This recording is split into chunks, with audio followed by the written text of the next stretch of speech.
किसी प्रयास के हंसते हुए इससे आप मुक्त हो जाएंगे। बस केवल अधीनता स्वीकार कर लीजिए अंदर से। अब जो कहें करें हम सोई, आयस ले चले निज दासी। हमारी मनमानी बिल्कुल ना हो तो बिल्कुल हर दोष से आप मुक्त हो जाएंगे। हर दोष से, कोई दोष ऐसा नहीं जो गुरु कृपा से नष्ट ना हो जाए। और ये गुरु कृपा से ही नष्ट होते, पक्की भाई बात समझ लो, गुरु कृपा से ही नष्ट होते हैं। जब हम मनमानी चिंतन और उसको छूट देते तो बाहरी फिर क्रियाओं को नहीं रोक सकते। इसलिए सबसे प्रार्थना करते हैं, बार बार लाखों बार कहा है कि खाली मत रहो। राधा वल्लभ श्री हरिवंश, राधा वल्लभ श्री हरिवंश, राधा वल्लभ श्री, इसको चलाओ अंदर। खाली रहोगे चिंतन बिगड़ेगा, चिंतन बिगड़ेगा, क्रिया बिगड़ेगी, सब बिगड़ जाएगा। कई बार कहते हैं नेत्रों को संभाल के रखो। बार बार समझाने पर भी क्या तुम नेत्रों से चंचलता करके प्राप्त कर लोगे? तुम्हें कुछ मिलने वाला है? मन मलिन करोगे, बुद्धि मलिन करोगे, इंद्रियां मलिन करोगे। सावधान, ये बचाव पक्ष की बात कह रहे हैं। ये गुरुजन जो अनुभव की बात कहते हैं उसको मान लीजिए। आप समझते हैं कि हम छुप करके किसी को देख रहे हैं, वो आप किसी को नहीं देख रहे, आप अपने को मलिन कर रहे हैं। आप एकांत में मोबाइल आदि से कुछ देख रहे हैं, ये आप अपने को मलिन कर रहे हैं। किसी से डरने की जरूरत नहीं, डरो अपनी वृत्ति बिगड़ने से तो आप ठीक हो जाओगे। बाहर किसी से डरोगे तो एक दरवाजा बंद है, कोई नहीं है, नहीं दिख रहा, या कोई सीसी कैमरा भी नहीं, कोई नहीं देख रहा। लेकिन जिनकी आराधना कर रहे हो वो तो देख रहे हैं। तुम्हारी वृत्ति तो गंदी हो रही, तुमको डरना अपनी वृत्ति सुधारने के लिए। किसी का डर नहीं, कोई डर नहीं। अगर आप स्वयं से नहीं डरोगे तो फिर किसी का डरा काम भी नहीं करेगा। स्वयं से डरो, स्वयं साक्षी बनो। हमारी वृत्ति बिगड़ रही है, हम अपनी वृत्ति को नहीं बिगाड़ेंगे। अलमलमिहि यूषिद गर्दभि संगरंगे रलमलमिहि वित्तापत्ति विद्या यशोभि। श्रीपाद कह रहे यदि आप नाम जप नहीं करते, भगवान से विमुख हो, तो जितनी भी संपत्ति हो सब विपत्ति बन जाएगी। बहुत खास बात है सत्संग की। यदि आप भजन नहीं करते, भगवद आश्रित नहीं हो, तो जितनी संपत्ति वो विपत्ति बन जाएगी। कैसे बन जाएगी? आपके आचरण ऐसे होंगे, आपका चिंतन ऐसा होगा, उनका जो फल आएगा वो आपके हृदय को अशांत कर देगा, वो भारी दुख प्रदान करेगा। भजन कर रहे हो तो विपत्ति भी संपत्ति बन जाएगी।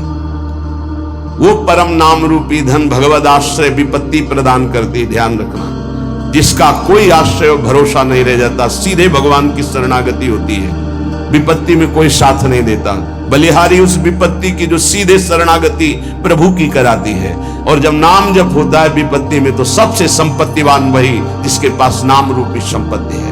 कह रहे वो संपत्ति विपत्ति है जो भगवत विस्मरण करा दे, वो विपत्ति संपत्ति है जो भगवत स्मरण करा दे। बलिहारी उस दुख की जो भगवान की याद में तन्मय कर दे। ये बात संसारी वृत्ति रखने वालों के समझ में नहीं आएगी। विद्या यशोभी, मुझे विद्या नहीं चाहिए, बहुत ही बाधक है भगवत प्राप्ति में। कोई कहेगा विद्या भगवत प्राप्ति में बाधक कैसे हो सकती, क्योंकि वो विद्वान है तो शास्त्रों का ज्ञान है। हाँ, यही बात।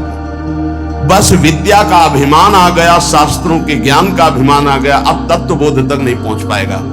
भगवत प्राप्ति में भारी बाधा श्री भगवत ऋषिक जी महाराज के। विद्या, पहले विद्या शब्द का उच्चारण किया। विद्या रूप महत्वकुल धन जोबन अभिमान, शट कंटक देखे जहां रहे न भक्त निदान। तभी भाई जी महाराज श्री हनुमान प्रसाद पोद्दार जी कहते हैं कि हमें बुद्धिहीन बना दो हे भगवान। भगवान इस बुद्धि को बंद कर दो, बड़ी चंचल, बड़ी तार्किक, बड़ी अपने को प्रवीण समझने वाली। नाथ इसे केवल अपने चरणों में बैठाल दो, पंगु कर दो। यशोभी ही, मुझे यश नहीं चाहिए। अब जब यश प्राप्त होने लगता है तो भगवत चिंतन, भगवत प्रसन्नता की जो वृत्ति थी वो लोक चिंतन और लोक प्रसन्नता में बदल जाती है।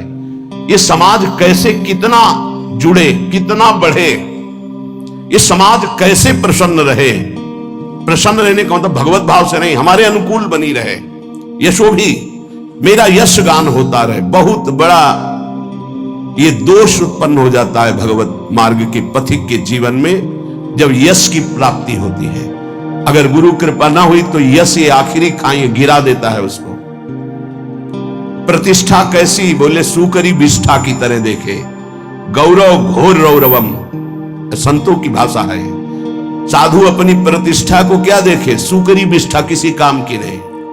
गौरव, मुझे लाखों प्रणाम करते, बोले घोर रौरवम, ये घोर रौरव नरक के समान इसको समझो।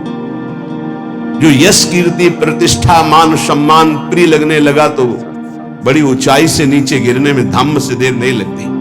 सम्मानम कल्याति घोर गरलम, ये सम्मान घोर विष है। नीचा अपमानम सुधा, नीच पुरुषों द्वारा किया हुआ अपमान अमृत के समान है। ऐसा मानो रात दिन राधा मुरली मनोहर का भजन करो। विचित्र माया भगवान की, नहीं चाहिए मुझे यशो भी। श्रीपाद कह रहे अलमल में नाना साधनाया स दुखई, मुझे नाना प्रकार के साधनों में दुख नहीं उठाना। तो क्या करना चाहते हो आप?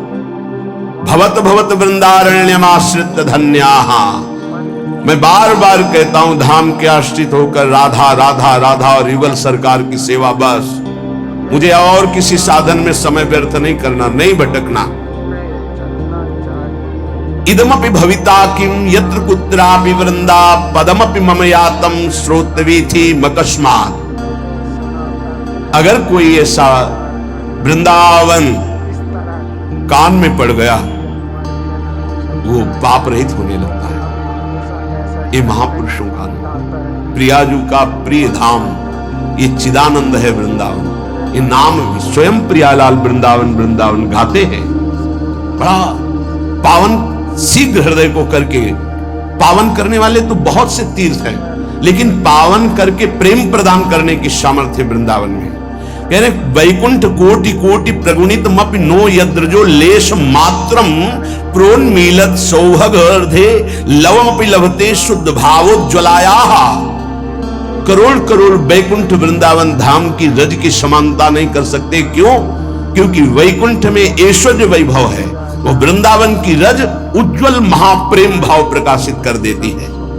कुर्वीरन भक्ति कोटि भगवती ना तथाप्यद्भुत प्रेम मूर्ते श्री राधाया भक्तै किमपि न कलिताम नौमि वृंदाटवी। मानते हैं कि कई प्रकार की भक्ति होती है जिससे भगवान प्रसन्न होते हैं, लेकिन जहां श्री किशोरी जी के सामने हाथ जोड़कर लाल जो विनय करते हैं उन किशोरी जी के चरणों का प्रेम किस भक्ति से प्राप्त होता है? तो बोले श्री वृंदावन रज की आराधना और रसिक संग से। तो बोले इसीलिए इदमपि भविता किम यत्र कुत्रापि वृंदा पदमपि मम यातम श्रोतवीथि मकस्मात्। मधुर मधुर राधा राधा राधा माधवानंग खेला वन मुपनय दंतर दास्यति प्रेम मूर्छा। ये अद्भुत बात, अद्भुत बात। इसलिए बार बार अद्भुत कह रहे हैं कि गुरु कृपा से शास्त्रों का स्वाध्याय हुआ है और उनके बताए हुए साधनों पर चले हैं। एक दो साधन नहीं, बहुत से साधन हुए हैं, क्योंकि क्रम बाई क्रम मार्ग रहा है।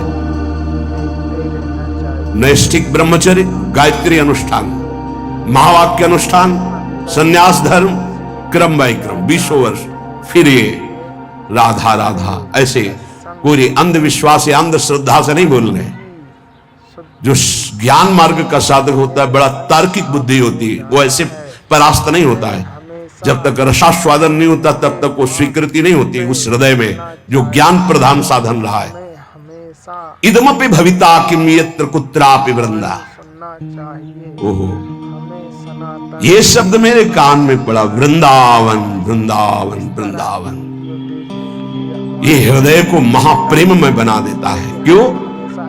क्योंकि यहां मधुर मधुर राधा राधा राधा, यहां के पशु पक्षियों की आवाज भी राधा नाम युक्त होती है, हमारी श्रवणेंद्री पकड़ नहीं पाती। हरिवंश महाप्रभु हित सजनी स्वरूपा कह रहे राधा यशो मुखर मत खगावली के। यहां के जितने भ्रमर, कोकिला, कपोत आदि पक्षी हैं, ये जब गुंजार करते हैं तो अपनी भाषा में बोलते हैं राधा राधा राधा, प्रियाजू का यश। यहां की वायु राधा राधा लेकर के, यहां के पत्ते की खुड़कन में भी राधा शब्द कटाक्ष होता है। वृंदावन के वृक्ष को मरम न जाने को, यहां डाल डाल और पात पात पर श्री राधे राधे हुए। मधुर मधुर राधा राधा राधा, इस जो राधा नाम जपने के लिए जिनको हृदय में भाव आया, मानो श्री कृष्ण बरस पड़े, भगवान बरस पड़े उसके ऊपर। जिसकी जिह्वा से राधा राधा और वृंदावन पर श्रद्धा, तो बोले युगल सरकार की प्रेममयी जो लीला है, जिस लीला का एक भी क्षण हृदय में प्रकाशित हो जाए तो बोले प्रेम मूर्छाम, वो प्रेम विकल हो जाए, मूर्छित हो जाए। ऐसे युगल सरकार की दासता प्राप्त होती श्री धाम वृंदावन का आश्रय, रज का सेवन, रसिकों का संग। ये दुर्लभ उपासना है जो वृंदावन रस की है। इसीलिए स्वसुख वांछा जहां तक है, मोक्ष तक, वहां तक का त्याग होता है यहाँ के उपासक में। पर इतनी सरलता से त्याग हो जाता है कि जैसे एक छोटे से बच्चे से पूछो, वो कुछ नहीं जानता, बस इतना बोलने के लिए उसके हृदय में हिम्मत है, हमारे माई श्यामाजू को राज, बस श्यामाजू संभाल लेंगे। एक छोटा बच्चा है, एक दिन गायक बोल रहे थे, नंद के लाला की जय। तुम्हें बोलना पड़ेगा तो क्या बोलोगे? बोले श्री जी की जय। ये बात कहां से आई? इस रज के प्रभाव से, रसिक संग से। श्री जी की जय तो लालजू भी बोलते हैं, निकुंज में महारानी जी की जय तो लालजू भी बोलते हैं। ये बाहर के नहीं जान पाएंगे, ये महल है, ये प्रेम का वैभव है, ये प्रेमी जनों के द्वारा ही जाना जाता है। इसलिए अहो भाग्य, हमें वृंदावन की रज का सेवन करने को मिल रहा है, राधा राधा बोलने को मिल रहा है। हमें अन्य की तरफ अब नहीं दृष्टि डालनी है, हमें अपने मार्ग को पहचान कर चित्त का समाधान करके, आश्रित होकर के उसमें डूब जाना है। जो रसिक संग है, पूज्यपाद श्री उड़िया बाबा जी महाराज, इनके दर्शन मात्र से, इनके से परमाणु हैं, वो हमारे हृदय में आकर के प्रियालाल के प्रेम का आकर्षण करते हैं। बड़ी सूक्ष्म बात है। भजन से जैसा भजन किया जाता है वैसे परमाणु बनते हैं। अगर आपको याद हो तो एक बार बताया था कि श्रीपाद जो कालीदय में श्रीधर बाबा रहते थे, उनके जब चरण सेवा में जाते थे, जहां हम मस्तक रख के प्रणाम करते तो हृदय से निकलता निताई गौर हरि। गुरुदेव भगवान से बताया था, विवश होके निकलता। क्यों? क्योंकि बाबा सिद्ध पुरुष थे इस बात के। चरण चापते तो कृपा से मंत्र अपना चलता, लेकिन जब मस्तक झुका के उनके चरणों में रखते तो हृदय से निकलता निताई गौर हरि बोल। तो कह रहे हैं कि जब रसिक का हम दर्शन करते, संभाषण करते, तो सबसे बड़ा लाभ मिलता है, उनके परमाणु हमारे अंदर आते हैं। जो हमारा परिवर्तन होता है उनके परमाणु से, उनके वचन से परमाणु आते हैं। उनकी दृष्टि शक्तिपात में, दृष्टि से शक्तिपात, वचन से शक्तिपात, संकल्प से, स्पर्श से, ऐसे महापुरुष जन लोक कल्याण, जगत कल्याण करते हैं।